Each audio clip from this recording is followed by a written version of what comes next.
কাজী হে যুবক, দুনিয়াকে নিয়ে রঙিন স্বপ্ন বাদ দাও, জিহাদের স্বপ্ন বুকে লালন করো, শাহাদাতের তামান্নায় উজ্জীবিত হও।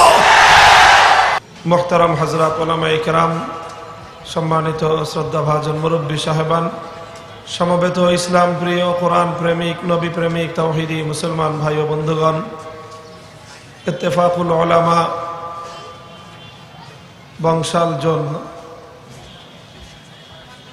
বংশাল জোনের উদ্যোগে আয়োজিত আজকের এই আজিমুশান ইসলামী মহাসম্মেলনে আল্লাহ রাব্বুল আলামিন আমাদেরকে সমবেত হওয়ার তৌফিক দিয়েছেন।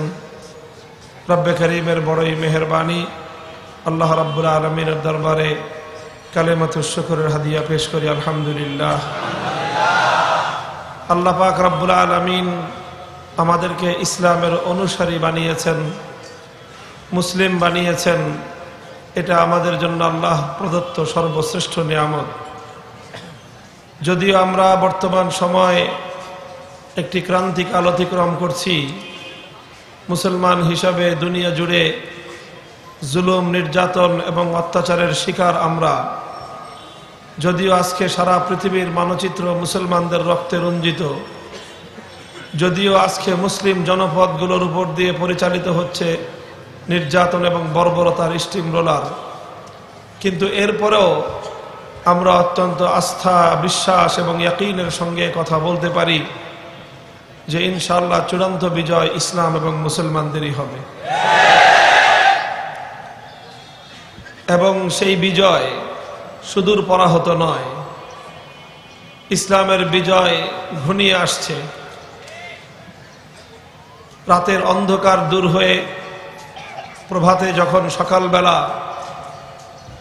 সূর্যের উদয় হয়, এক সূর্যের আলো যেরকম সারা দুনিয়ার সমস্ত অন্ধকারকে বিদূরিত করে দেয়, সারা দুনিয়ার কুফর, তাগুত, জুলুম, শিরক, এই সমস্ত জাহিলিয়াতের অন্ধকার দূর করে বিশ্বজুড়ে ইসলামের বিজয়ের সূর্য উদিত হবে ইনশাআল্লাহ। সূর্য উদয়ের আগে, প্রায় ঘন্টা দেড়েক আগে, পূর্ব দিগন্তে সুবহে সাদেকের আভা দেখা যায়।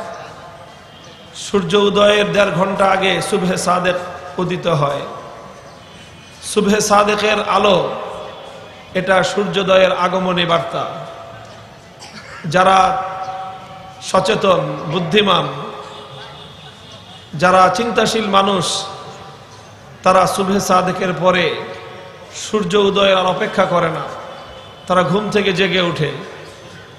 সুবহে সাদেকের বার্তা পেয়েই তারা বুঝে নেয় যে অন্ধকার দূর হয়ে আলো ছড়িয়ে পড়বে। তারা ঘুম থেকে জেগে উঠে জায়নামাজে দাঁড়ায়, আল্লাহর দরবারে সেজদার মাধ্যমে তারা তাদের দিনের কার্যক্রম কিন্তু শুরু করে দেয়। আর যারা গাফেল, অলস, অকর্মণ্য, যাদের মাথার উপর শয়তান বাসা বাঁধে, ওরা কিন্তু সুবহে সাদেকের পরেও ঘুম থেকে ওঠে না। ওরা বলতে থাকে যে সূর্য উঠুক, দিনের আলো ছড়াক, তারপরে আমরা আলো দেখব। মুহতারাম হাজিরিন, ইসলামের বিজয়ের যে সুনাবাসীকে দিচ্ছেন, যে সমস্ত আভাসের মাধ্যমে আমরা একথা ধারণা করে নিতে পারি যে সারা দুনিয়া জুড়ে ইসলামের বিজয় অত্যাসন্ন, ইসলামের বিজয় আসবেই। রাসূল সাল্লাল্লাহু আলাইহি ওয়াসাল্লাম ইরশাদ করেছেন, লা ইয়াবকা আলা যাহরিল আরদি বাইতু মাদারিন ওয়ালা ওয়াবারিন ইল্লা আদখালাহুল্লাহুল ইসলাম। এই ভূপৃষ্ঠের মধ্যে একটি ঘর অবশিষ্ট থাকবে না, চাই সেই ঘরটি কোনো পাকা দালান ঘর হোক, আকাশ ছোঁয়া অট্টালিকা হোক, অথবা সেটি কোনো পল্লী অঞ্চলের ভাঙ্গা কুড়ে ঘর হোক, বেদুইন সম্প্রদায়ের তাঁবুর ঘর হোক, প্রতিটি ঘরের মধ্যে আমার আল্লাহ পাক রব্বুল আলামিন ইসলামকে বিজয়ী বেশে প্রবেশ করাবেন। ইম্মা বিইজ্জি আজিজ ওয়া ইম্মা বিজিল্লি জালিল। ইসলামের বিজয়কে যারা স্বতঃস্ফূর্তভাবে বরণ করে নিবে, ইসলাম তাদের ইজ্জত বুলন্দ করতে করতে বিজয়ী হবে। আর ইসলামের বিজয়ে যাদের অন্তর হিংসার অনলে জ্বলবে, যারা ইসলামের বিজয়কে সহ্য করে নিতে পারবে না, আল্লাহর রাসূল বলেন যে ওরা লাঞ্ছিত হবে, ওদের মুখের মধ্যে চুনকালি পড়বে, কিন্তু ইসলামের বিজয় রুখে দেওয়ার সাধ্য ওদের হবে না। আলামত শুরু হয়ে গেছে। এজন্য আমরা সতর্ক করে দেই, সজাগ করে দেই, আহ্বান জানাই। অনেক মুসলমান আছে কিন্তু তারা ইসলাম এবং মুসলিম জাতির বর্তমান দুর্দিন দেখে নিজেদেরকে ইসলামপন্থী হিসেবে পরিচয় দিতে তারা ইতস্তত বোধ করে। তারা বলতে যায় যে না, আমরা ইসলামপন্থী না। তো ইসলামপন্থী না তাহলে কি? কেউ বলে আমি মস্কোপন্থী, কেউ বলে আমি ওয়াশিংটনপন্থী, কেউ বলে আমি পিকিংপন্থী, কেউ বলে আমি দিল্লিপন্থী। সকলের জন্য সতর্কবাণী হলো এই, সব কেবলা ছেড়ে দাও, ভালো মানুষ হয়ে যাও। দুনিয়ার কোনো কেবলা অবশিষ্ট থাকবে না। আমেরিকার ওয়াশিংটন ডিসির হোয়াইট হাউসের মাথার উপর কালেমার পতাকা উঠবে। রাশিয়ার মস্কোর রাজপথে আল্লাহু আকবারের স্লোগান উঠবে। চায়নার পিকিং এর পথে পথে কালেমার পতাকা উঠবে। দিল্লির লাল কেল্লা আবার মুসলমানরা শাসন করবে, আবার মুসলমানরা শাসন করবে, আবার মুসলমানরা শাসন করবে।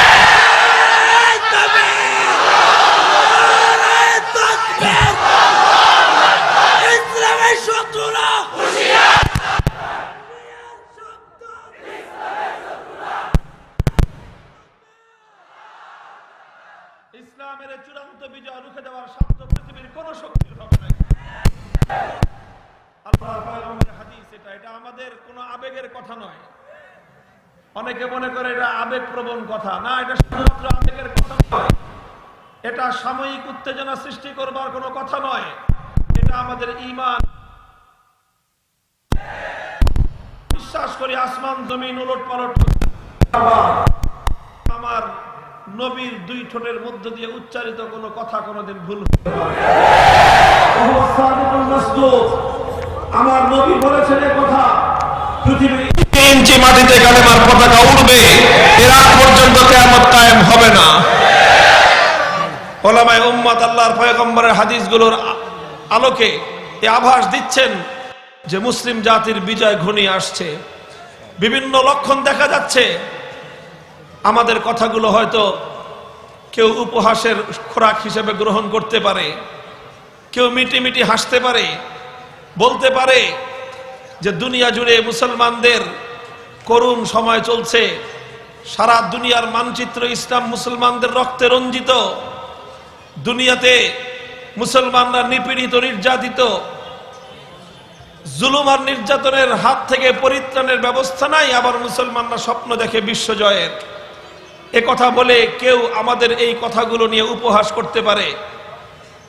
যদি কেউ উপহাস করতে চায়, আমাদের এই কথাগুলোকে যদি কেউ টিটকারি আর মস্কারার কারণ বানাতে চায়, তাহলে তাদের অবগতির জন্য আমরা জানিয়ে দেই, এই ধরনের বিজয়ের আগাম পূর্বাভাস এটাই আমরা প্রথম দিচ্ছি না।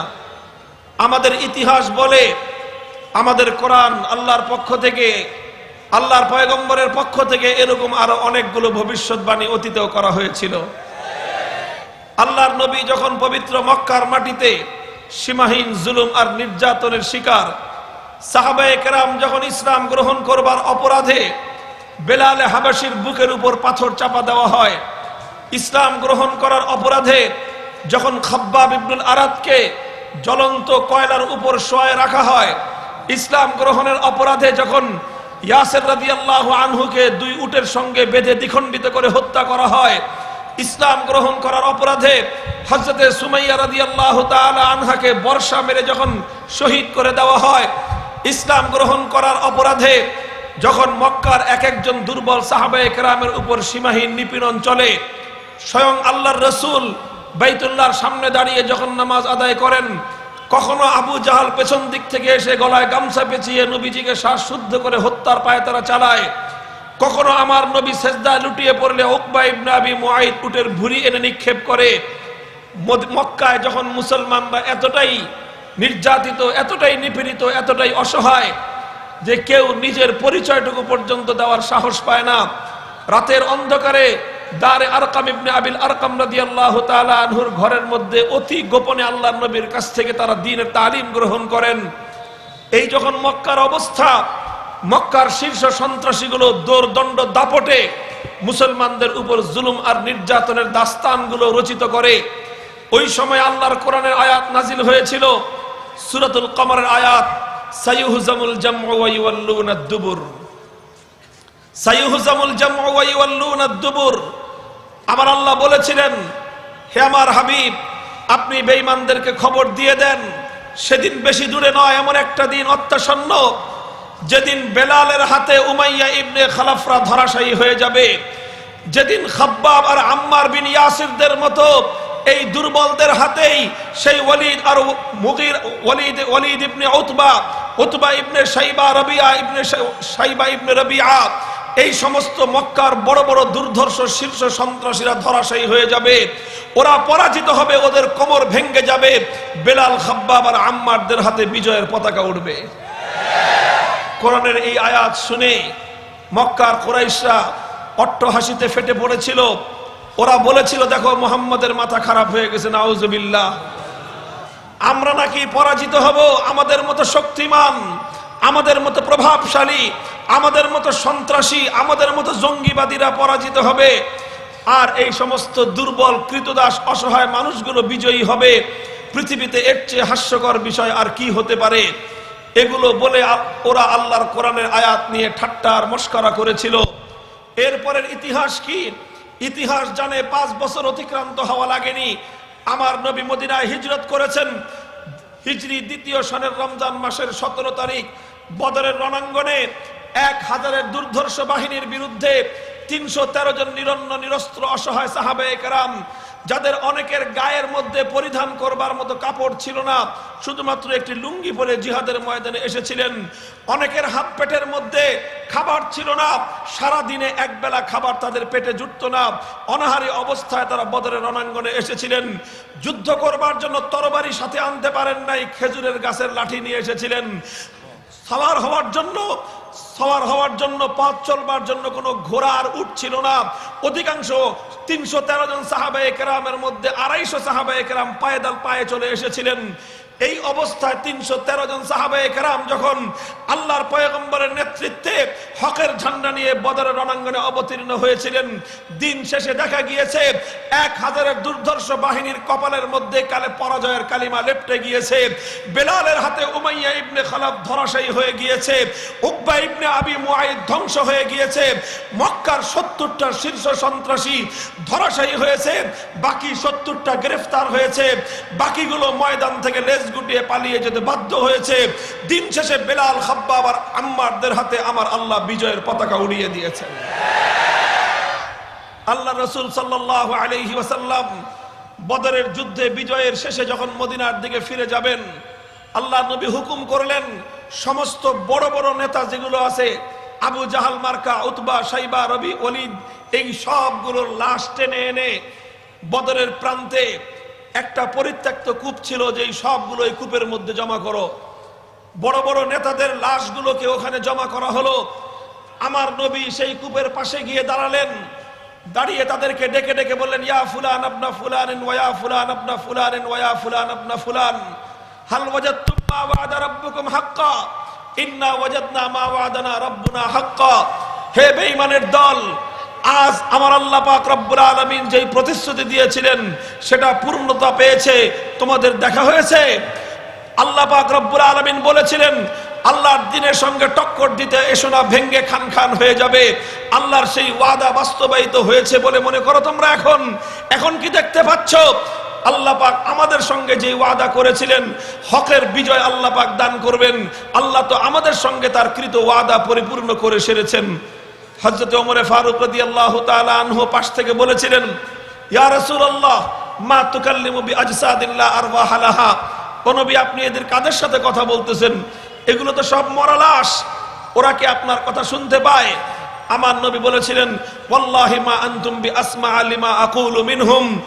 হে আবু বকর, হে ওমর, হে ওসমান, হে সাহাবায়ে কেরাম, আমার সাহাবী যারা আছো, তোমরা আমার কথা আমার পাশে দাঁড়িয়ে যতটা শুনতেছো, আমার কথাগুলো বেঈমানের দল তোমাদের চেয়ে বেশি শুনতেছে।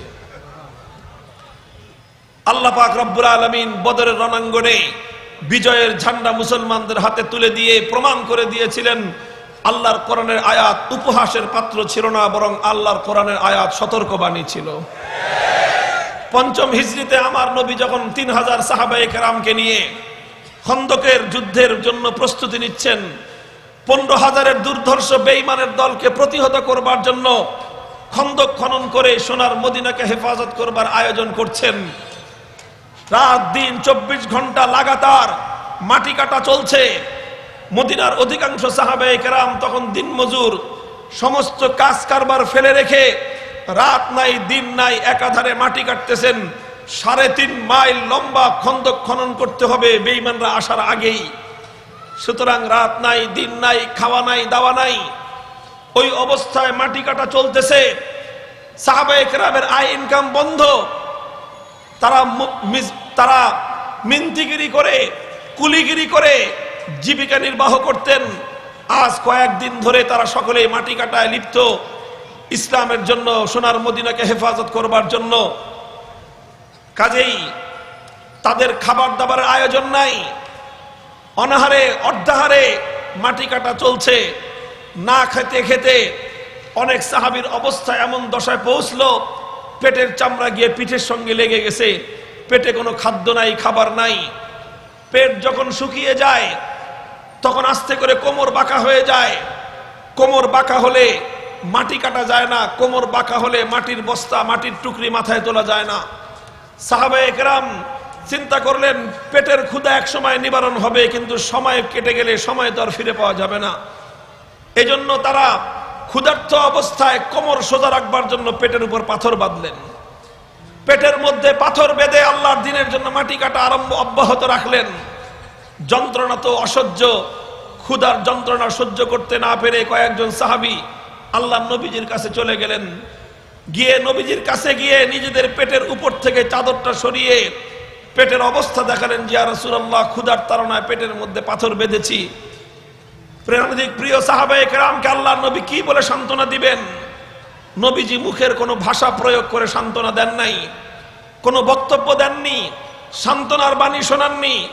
দিনের নবী সাইয়্যিদুল কাউনাইন, দো জাহানের সরদার, হাবিবে কিবরিয়া মুহাম্মদ আরবি সাল্লাল্লাহু আলাইহি ওয়াসাল্লাম যেটা করেছিলেন, বুখারী শরীফের হাদিসের কিতাব উল্টাও, বাবু গজওয়াতি খান্দকের অধ্যায় উল্টাও, ফাকাশাফা আন হাজারাইন, ফাকাশাফা আন হাজারাইন। আমার নবী সাহাবীদেরকে সান্ত্বনা দেওয়ার জন্য নিজের পেটের উপর থেকে চাদরখানা সরিয়ে ফেললেন। সাহাবায়ে কেরাম তাকিয়ে তাকিয়ে দেখলেন যে আমরা তো নিজেরা ক্ষুধার তাড়নায় পেটের মধ্যে একটা করে পাথর বেঁধেছি, আর আল্লাহর নবী ক্ষুধার তাড়নায় নিজের পেটের মধ্যে 2টি পাথর বেঁধে রেখেছেন। মুহতারাম হাজিরিন, সাহাবায়ে কেরাম নিজেদের ক্ষুধার যন্ত্রণা ভুলে গেলেন। নিজেদের দুঃখ যন্ত্রণা ভুলে গিয়ে তারা দ্বিগুণ উৎসাহ নিয়ে আল্লাহর দ্বীনের জন্য মাটি কাটা অব্যাহত রাখলেন। খন্দক খনন চলতে থাকলো। হঠাৎ খন্দকের এক জায়গায় নবীজি যেখান দিয়ে খাল খননের ম্যাপ এঁকেছেন তার এক জায়গায় আরাজাত কুদিয়াতুন শাদীদা, বিশাল একটা পাথরের চাটান মধ্যখানে পড়ে গেছে। এত বড় পাথরের খণ্ড যে এটাকে নড়ানো সম্ভব না, কয়েক টন এটার ওজন, এটাকে ভাঙ্গাও সম্ভব না। এই কোদাল দিয়ে আর কুড়াল দিয়ে এই পাথর ভাঙা সম্ভব নয়। সাহাবায়ে কেরাম এসে নবীজিকে বললেন, এখন কি করবো ইয়া রাসূলুল্লাহ? আল্লাহর নবী বললেন, আনা নাজিলুন, অপেক্ষা করো, আমি আসছি। নবীজি উঠে গেলেন। ফাখাযাল মি'বাল, নবীজি নিজের হাতে কোদাল তুলে নিলেন। অতঃপর সেই বিশাল পাথরের খণ্ডের উপর একে একে 3টি আঘাত করলেন। নবীজির 3 আঘাতের মধ্য দিয়ে 3 আঘাতের সময়, উভয় 3টি আঘাতের সময় পাথরের উপর লোহার ঘর্ষণে, লোহার আঘাতে বিদ্যুতের স্ফুলিঙ্গ চমকে উঠল।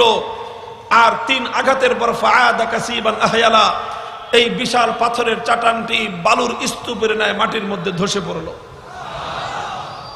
আল্লাহর নবী জিজ্ঞাসা করলেন, এই যে বিদ্যুতের চমক, বিদ্যুতের যে স্ফুলিঙ্গ চমকালো, তোমরা কিছু দেখেছো? সাহাবায়ে কেরাম বললেন যে না হুজুর, আমরা তো শুধু চমক দেখেছি। আল্লাহর নবী বললেন, এই স্ফুলিঙ্গের উজ্জ্বলতায় আল্লাহ পাক রব্বুল আলামিন আমাকে আরো কিছু জিনিস দেখিয়েছেন। আমি যখন প্রথমবার আঘাত করলাম, বিদ্যুতের স্ফুলিঙ্গ চমকালো, সেই উজ্জ্বলতার মধ্যে আল্লাহ রাব্বুল আলামিন আমাকে সুদূর মাদায়েনের রাজপ্রাসাদগুলো দেখিয়েছেন। দ্বিতীয়বারের আঘাতে আল্লাহ পাক আমাকে পারস্য সাম্রাজ্যের রাজপ্রাসাদগুলো দেখিয়েছেন। তৃতীয় আঘাতের সময় আল্লাহ রাব্বুল আলামিন আমাকে রোম সাম্রাজ্যের সেই বিশাল বিশাল রাজপ্রাসাদ আর তাদের গুপ্ত ধনভাণ্ডারগুলো আল্লাহ আমাকে দেখিয়েছেন। এরপর আল্লাহ পাক আমাকে শুভ সংবাদ দিয়েছেন, ও হাবিব, আপনি আপনার সাহাবীদেরকে বলে দেন, সেদিন বেশি দূরে নয় যেদিন মাদায়েনের সেই সাদা রাজপ্রাসাদ মুসলমানদের পায়ের নিচে পিষ্ট হবে। এমন একটা দিন আসছে যেদিন এই রোম আর পারস্য সাম্রাজ্য ভেঙে টুকরো টুকরো হবে। মুসলমানদের ঘোড়ার মুসলমানদের অশ্বারোহীদের পায়ের নিচে রোম আর পারস্যের দম্ভ চূর্ণ বিচূর্ণ হয়ে যাবে। রোম আর পারস্যের বিশাল ধনভাণ্ডারগুলো মুসলমানদের হাতে হাতে গরিবদের ঘরে ঘরে বণ্টিত হবে। সাহাবায়ে কেরাম এই আনন্দের সংবাদ শুনে এত জোরে আল্লাহু আকবরের ধ্বনি দিলেন, এত জোরে আল্লাহু আকবরের তাকবীর ধ্বনি বলে উঠলেন, গোটা মদিনার আকাশ বাতাস পাহাড় পর্বতগুলো থরথর করে কেঁপে উঠল। মদিনার আকাশ বাতাস যতটা কাঁপলো তার চেয়ে বেশি কম্পন তৈরি হলো মুনাফিকদের অন্তরে। মুনাফিকরা ভয়ে থরথর করে কেঁপে উঠল। ঘটনা কি? খন্দকের পারে কি ঘটলো? এত জোরে আল্লাহু আকবরের ধ্বনি কেন? ও মুসলমান, এ কথা মনে রাখবে সব সময়। আল্লাহু আকবরের ধ্বনির মধ্যে, এই তাকবীরের আওয়াজের মধ্যে আমার আল্লাহ পাক রব্বুল আলামিন সেই শক্তি রেখেছেন আসমান আর জমিনের অন্য কোনো কিছুর মধ্যে সে শক্তি নাই।